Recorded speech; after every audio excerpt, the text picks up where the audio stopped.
you came here to remember. And you are blessedly, if you are hearing these words, you are blessedly in that awareness. Maybe not completely aware, but there is an awareness within you. There is a stirring within you. There is a calling within you that can't be denied. You can deny it. You can put it off. You can fool around with it. You can distract yourself constantly. But it's guaranteed that you're going to remember. So why not give everything to it and let go of the pain and suffering, the belief of pain and suffering? If that's not an impetus, nothing is. Everyone has walked in the belief of pain and suffering. Even if you're holding the belief of like, well, my neighbor suffers a lot more than I did, or a lot more than I do, well, I guess I'm better off than they are. You're settling. You're settling for a minimal life. You're settling for a tiny little gravy when all of love is waiting. All of happiness, all joy, all peace, all harmony, beyond understanding. No way can it be understood. But anyone who looks at this existence, believing in birth and death and limitation, has nothing to lose but to go for it and say yes. And the only thing that is stopping you is your decision. Nothing else is in your way except your choice.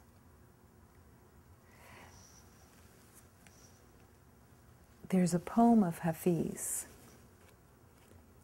You can call it a poem, you can call it a calling.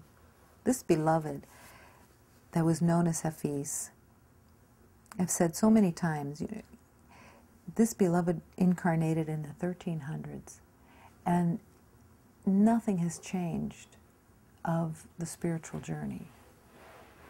Nothing.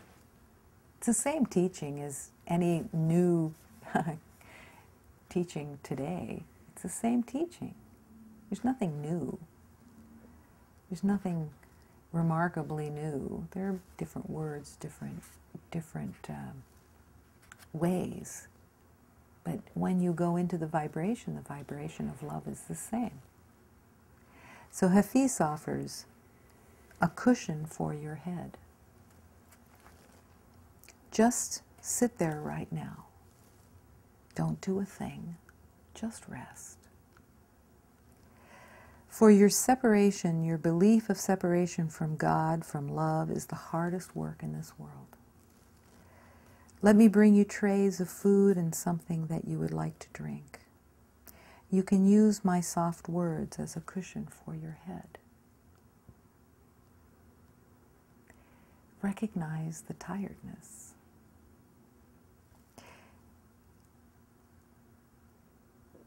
The return to love is not hard work. The belief of separation is the hard work. It's upside down. If you believe that it's hard work to remember love, it's only because there is a belief that it is hard work to remember love and that it isn't worth giving your attention to, and that the trance state is very alluring. But this is all upside down. The hard work is staying separate. It's extremely tiring. It's extremely exhausting. And it's extremely painful. There's nothing in love that is painful. There is nothing in God that is painful. So offering you these divine words as a cushion for your head is letting you know that the way of love is not hard work. The way of love becomes easier and easier and easier as you give up the belief of battle and the belief of I know, and the belief in winning and the belief in losing, the belief in right and wrong. That's all that's painful. Imagine a day, a moment, but let's even go for a day, where you didn't try to figure out the difference between right and wrong, assessing everything to see if you're right or if it's wrong, to see if somebody's going to figure you out, to see if you're going to get found out of some belief that you carry of unworthiness. Every master in awakening recognizes this glorious alignment. I don't care.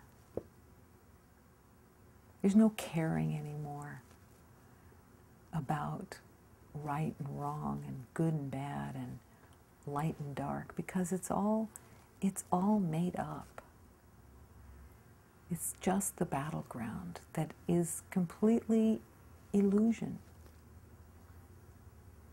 It seems very real when you're in it and when you've identified with it. Yes, it does. It seems real. You can touch it. You can taste it. All the senses agree with you. Everyone agrees with you. Everyone is saying, yes, you're right. This is crap. This is hard. This is good. This is bad. This is right. This is wrong. But there's no peace there. And there's no joy there. And there's no harmony there. And it's that willingness, that leap of faith to surrender it, to rest your head.